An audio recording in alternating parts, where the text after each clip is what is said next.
Tell me a ghost story that sounds completely unbelievable but is entirely true. Boy, have I been waiting for a trend like this because everything that I'm about to tell you are true events that transpired to me and my family from October 2011 until March 2014. So, this is the house in question, and I was able to find it online. We rented it through a rental company. After about a week of us moving in, cleaning up, we get a call from this lady who's actually the original owner of the house, and she asked us, "Hey, can I please stop by to see it one last time?"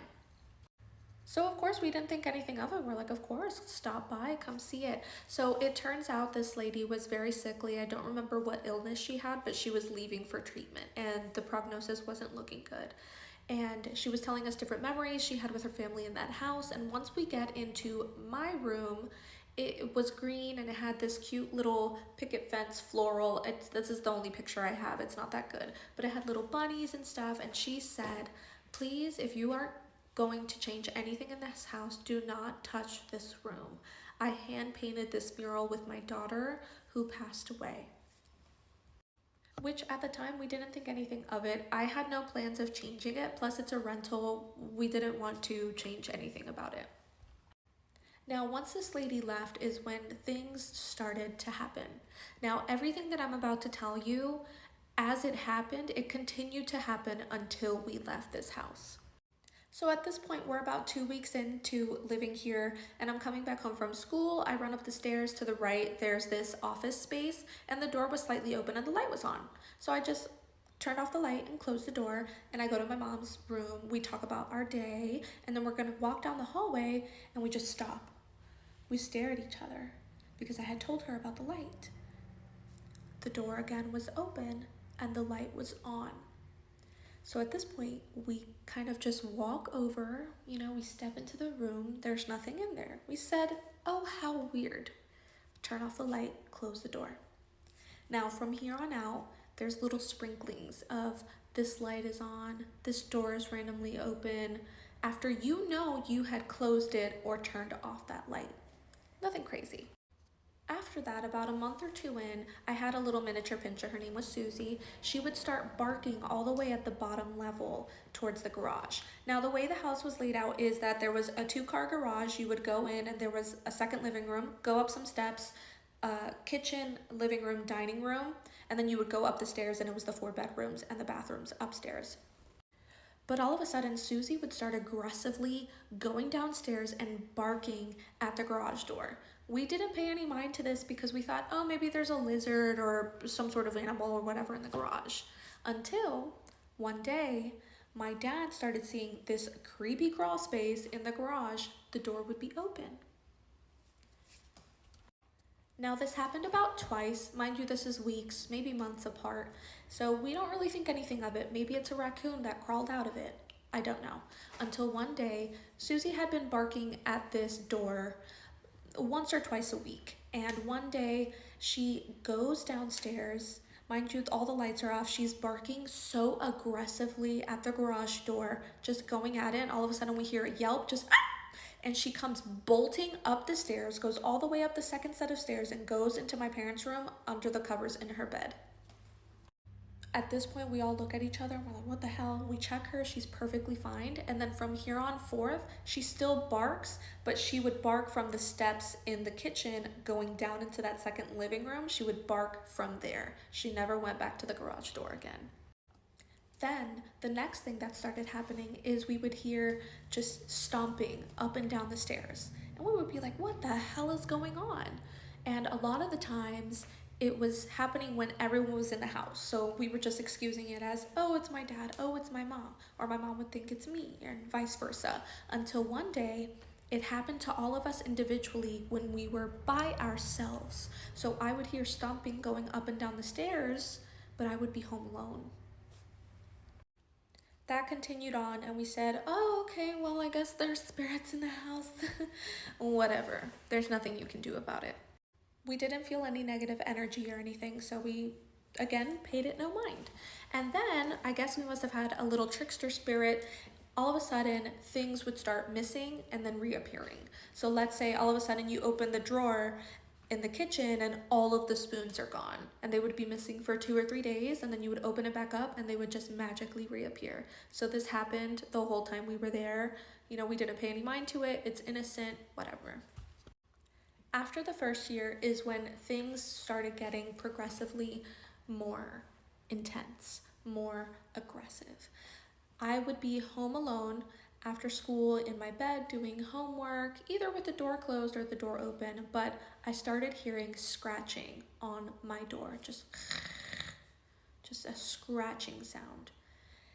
And, I thought maybe it's Susie trying to get into the room. Until one day, those scratching noises were happening while I was home alone, and the door was closed, and Susie was sitting next to me. I would just wait at that point until my parents got home from work and then get out of my room. Never any scratch marks or claw marks or anything.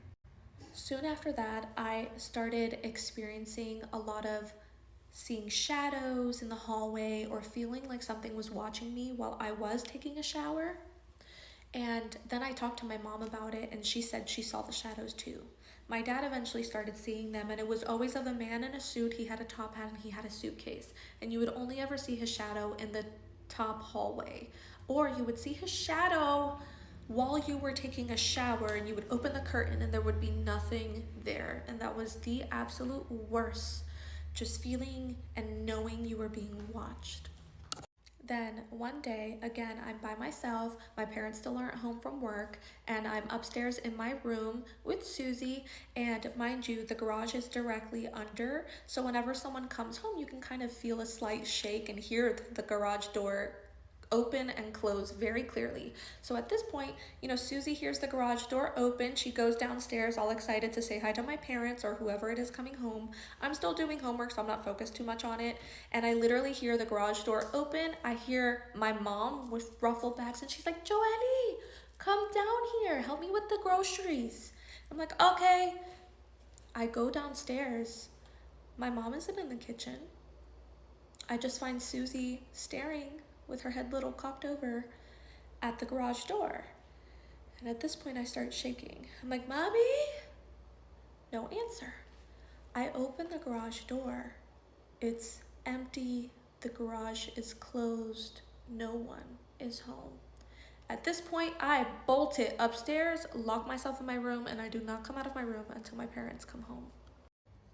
After this occurs once or twice more, and then after that I completely ignore it until my mom physically comes into my room and says, "Hey, help me with the groceries," because that freaked me out, and I'm not trying to mess with anything like that.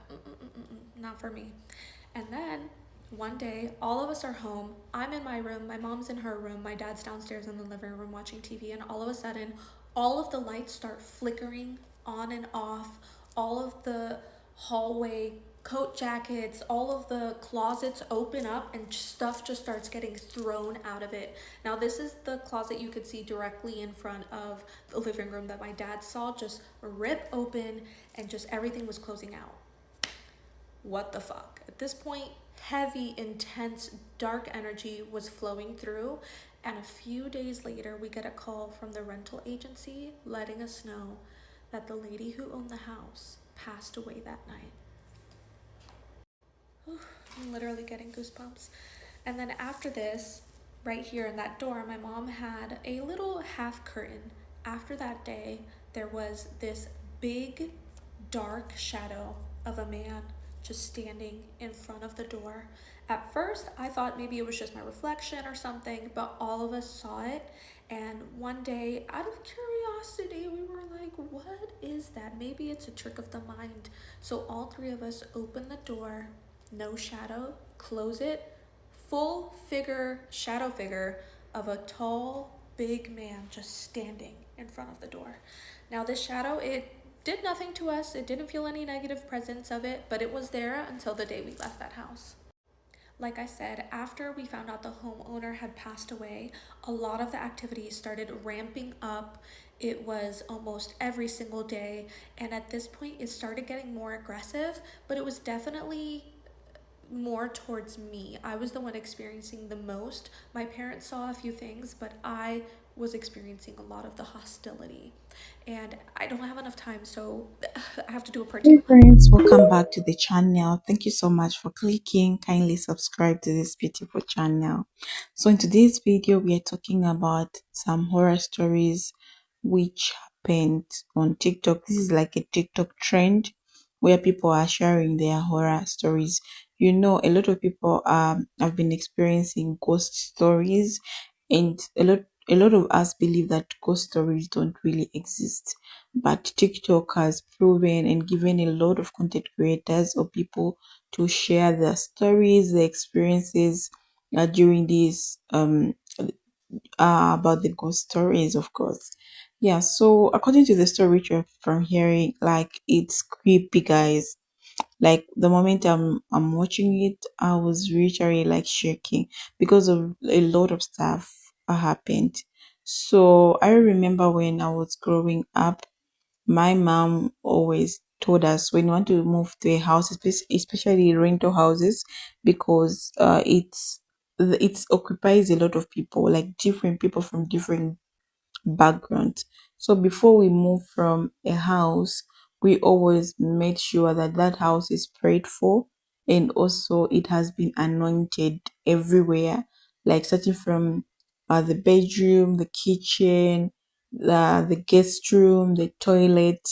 Everything is anointed and prayed for.